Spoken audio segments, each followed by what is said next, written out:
That's right, friends. In this episode, I'm hanging out with Marshall Rooney from Roving the West. Super stoked. We'll be checking out the Vagabond wedge camper in this episode. Stay tuned.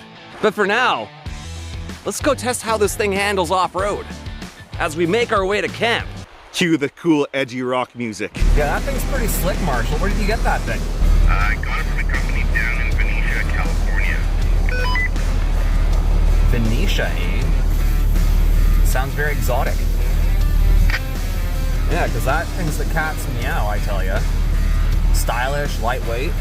Sleek and sexy, buddy. Does your Tacoma handle any differently with that much weight on top?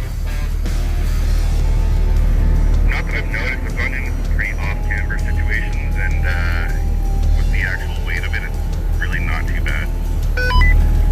That's pretty slick. Handles pretty good off-road so far. So far, can't complain. Unlike me, just can't stop the flop.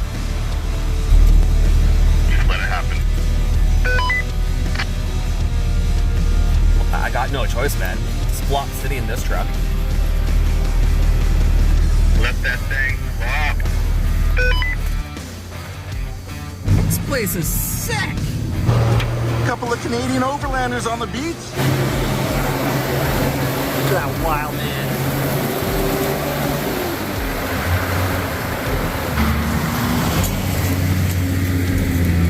You know, Marshall, this is the first time I've ever seen or heard of a Vagabond truck wedge camper. There's not many out there. I think this is the only one in Canada. What made you choose a Vagabond camper over a Go Fast camper or an Alucab?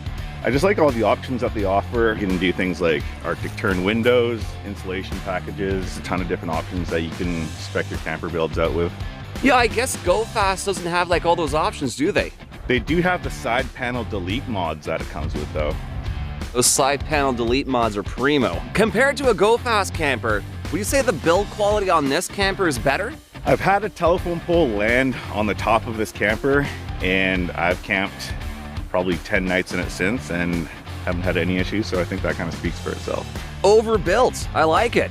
So for pricing, I guess it varies from camper to camper, doesn't it? I think the base model is around 6 or 7 grand US, and then depending on what you want to add to the camper itself, the price will just go up from there. That's pretty slick. Is there any other benefits having the Vagabond over the other companies? So one of the big things that kind of stood out to me, this gap that you actually have on the bed platform. So I know there's a couple other campers on the market where you actually have to remove the panel in order to climb into your bed. It's a little tricky if you're camping with, you know, a partner or something like that. If you ever have to run out in the middle of the night to take a pee, a little bit too many beers before bed. So not having to do that has been amazing. Yeah, having that peace of mind is always good.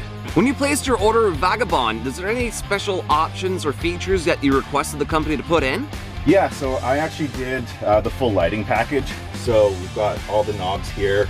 They're also on dimmers, and then you can also change the color from orange to white light. This Arctic turn window is super awesome as well. Wow, that's pretty slick. And then and there's a mosquito net. I thought there wasn't one. Yeah. Holy! Also got this mesh netting here, keep the bugs out because they can get pretty brutal on Vancouver Island.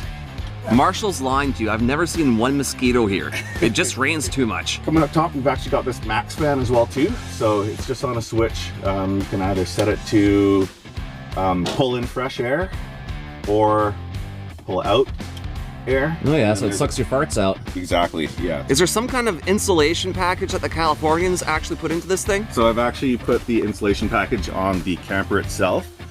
The ceiling is also insulated.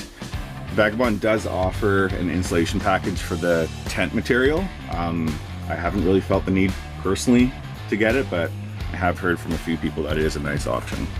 That's pretty slick. Get out of here, you birds! We're trying to film.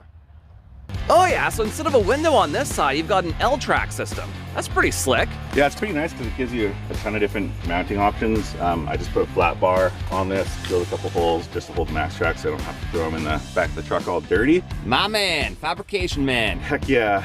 So on this side, I've got my awning mounted to these smart tiering system brackets. They're a company out of Australia. I've got brackets on the other side of the truck as well too, so that way I can easily switch the awning to either side of the truck. I had it pre-wired for solar to the front of the camper here. You know, that's pretty slick, Marshall. And I guess you could put those solar panels on the top L-track system on your tent. Heck yeah, there's a ton of different mounting points for a whole bunch of different activities. Is there like a system to mount like a top mount stripper pole? I'm sure we could probably make something like that work. If I had Tacoma, I would definitely go with the Vagabond system. Pretty slick unit.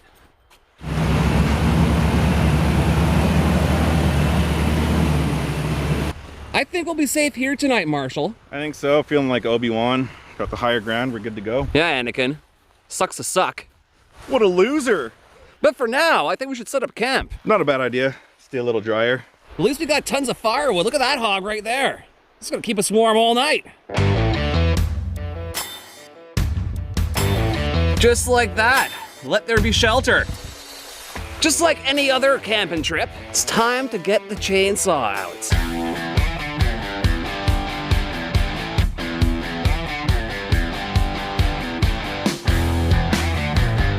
Tiger torch time.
I keep forgetting to show you guys how I set up this tent in the winter.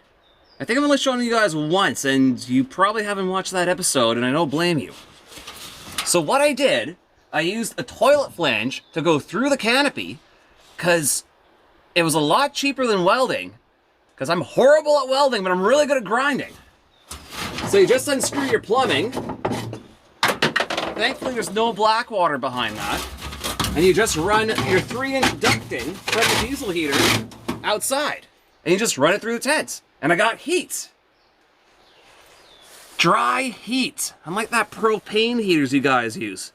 I don't understand why you guys use like buddy heaters in tents. You're gonna die. I completely forgot to film at night, so here's a fire from my tent. Morning, Marshall. Morning, pal. Looks like we survived the night, didn't get swept away downstream. Think we did good by picking the higher ground. Plan for today is to take the bypass out of here and do a little bit of light wheeling, because that's all we have on Vancouver Island. Light wheeling. Yeah, let's go do some light wheeling. Parkour, parkour, parkour. Whoa, watch out for that root. So parkour. Watch me parkour right over this. Dude, that was like parkourific. Should I do a little jump spin off this one? Yeah, try to do a barrel roll. Make it a little bit more exciting. How about a double barrel roll? Dude, I can only get so excited. Stop. Overachiever over here. Over-rooting over roots.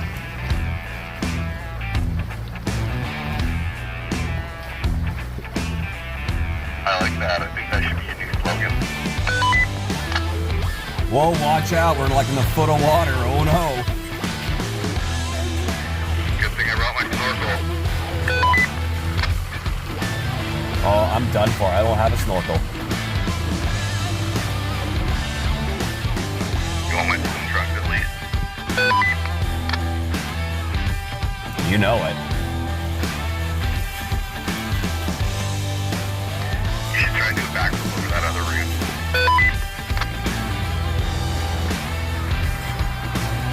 Don't threaten me with a good time. Screw this, I'm taking that root step down. This is boring. Right behind you. This is like the most hardcore wheeling we've done all weekend. Finally getting that stretch out the old leg. Alright, here we go. Time for you to send it. That is the slowest send I've ever seen. Trail limo problem. Wish I had a trail limo. Ton of room for activities. All of the activities.